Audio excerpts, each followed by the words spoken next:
मनु के दो पुत्र थे, प्रियव्रत और उत्तानपाद। इनमें उत्तानपाद नरेश हुए। उनकी दो रानियां थीं, किंतु अपनी बड़ी रानी सुनीति पर नरेश का प्रेम कम ही था। वे छोटी रानी सुरुचि के वश हो रहे थे। एक दिन बड़ी रानी का पुत्र ध्रुव खेलता आया और पिता की गोद में बैठ गया। छोटी रानी वहीं थी। उनसे यह सहा नहीं गया। उन्होंने 5 वर्ष के बालक ध्रुव को हाथ पकड़कर नरेश की गोद से नीचे उतार दिया और झिड़क कर बोली, यह आसन मेरे पुत्र उत्तम का है। तुझे यहाँ बैठना हो तो भगवान का भजन करके मेरे गर्भ से जन्म ले। बड़ी कड़ी बात थी।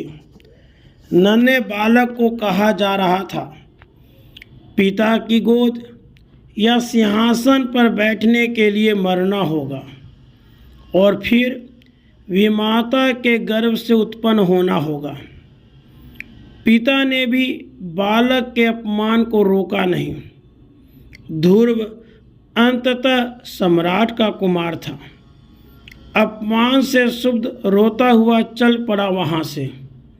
नन्हा बालक कहाँ जाए? माता ही एकमात्र उसका आश्रय स्थान ठहरी।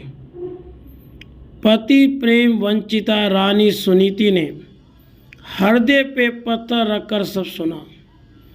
पुत्र को छाती से लगाकर रोती हुई बोली, बेटा, मुझ अभागिनी के गर्भ से जन्म लेकर सचमुच तुम भाग्यहीन हो गए हो, किंतु तुम्हारी भी माता ने तुम्हारे अपमान के लिए जो बात कही है, सच्ची बात वही है। सचमुच यदि तुम उनके पुत्र उत्तम की भांति महाराज के सिंहासन पर बैठना चाहते हो तो पद्म पलाश लोचन श्रीहरि के चरणों की आराधना करो। तुम्हारे पितामह मनु ने उन नारायण की आराधना से ही श्रेष्ठ पद पाया।